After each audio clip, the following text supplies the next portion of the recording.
Imagine standing in the middle of the Sahara Desert in the year 1300 AD. But the ground beneath your feet isn't sand. It's salt. Massive white slabs of pure salt stretching across the desert, thick enough to cut into giant blocks. Entire buildings were made from it.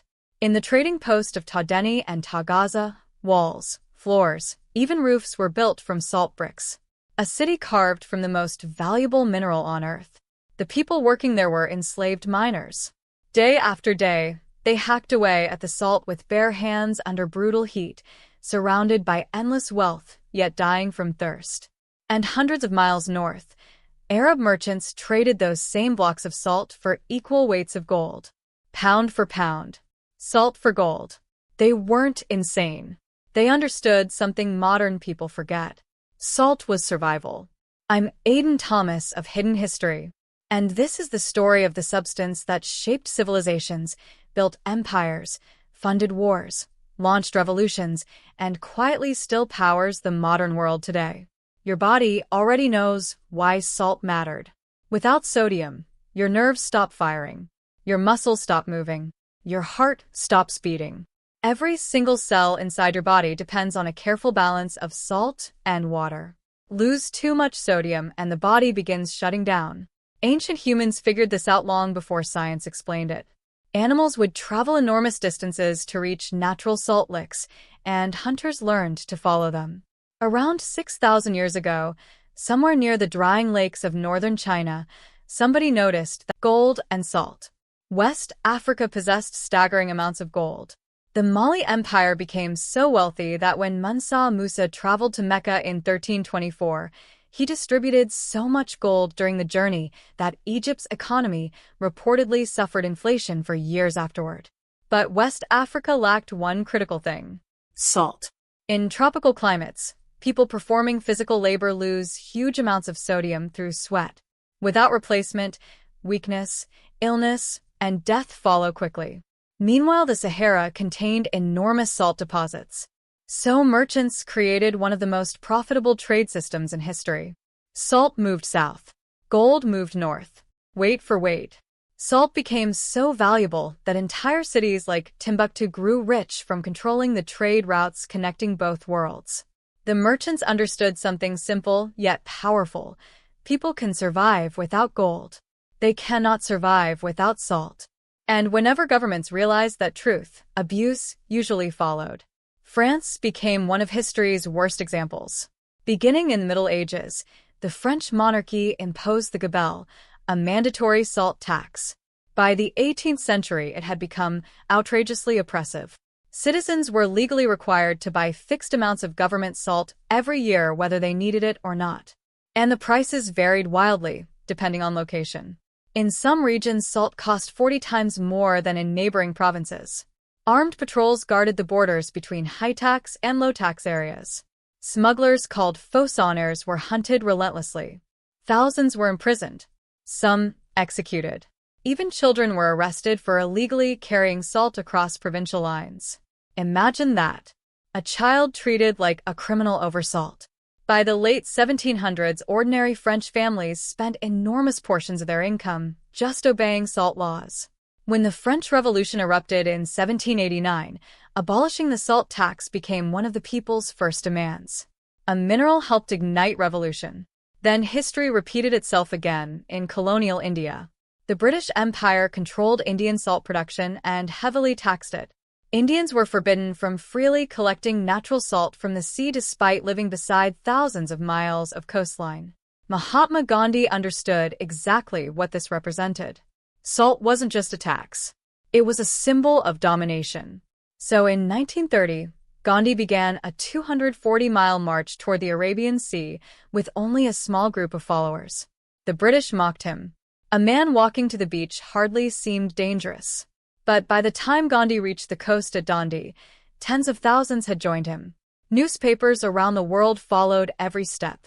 Then on April 6th, Gandhi bent down, picked up a small lump of salt from the shore, and broke British law with one simple act. That moment sparked nationwide civil disobedience. Millions of Indians began illegally producing their own salt.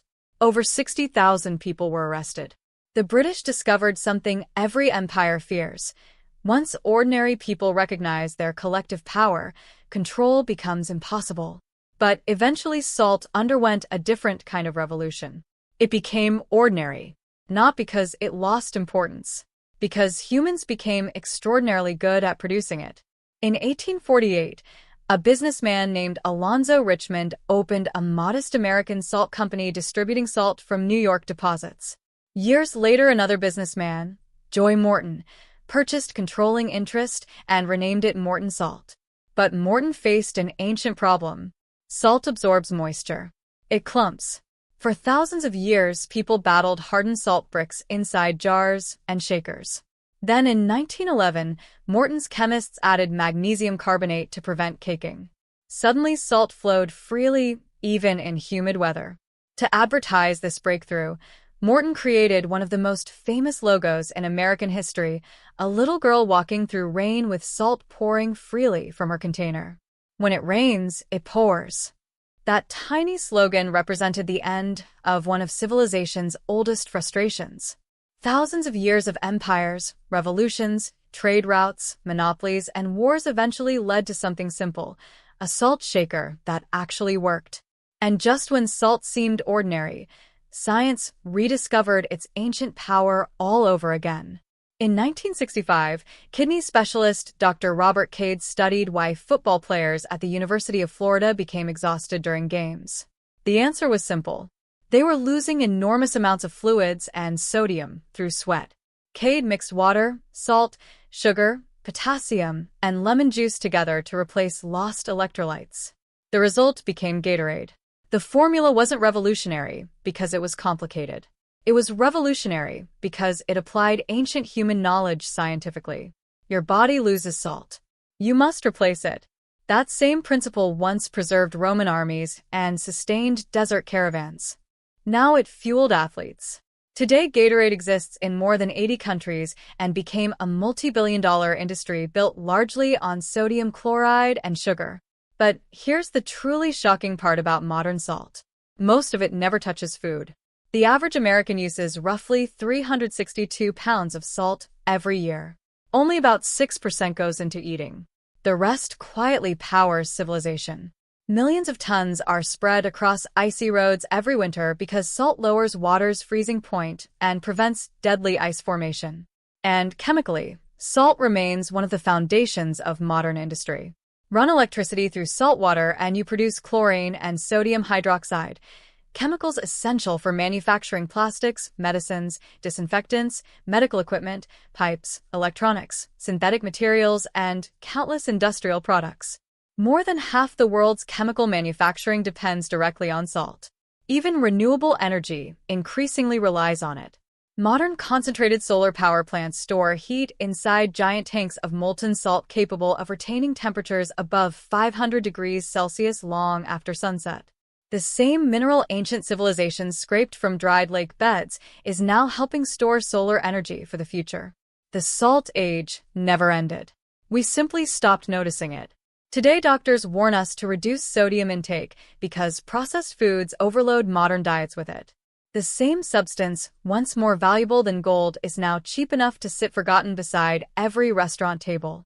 But next time you pick up a salt shaker, remember what it once meant. Remember the Chinese engineers drilling thousands of feet underground to reach brine. Remember the Roman soldiers surviving on salted meat. Remember the merchants crossing the Sahara carrying slabs worth their weight in gold. Remember the French families crushed by salt taxes. Remember Gandhi lifting a handful of salt from the Indian coast and challenging an empire. Remember the scientists squeezing lemons in a Florida laboratory trying to save exhausted football players. They all understood the same truth. Salt was never just seasoning. It was survival. And in many ways, it still is.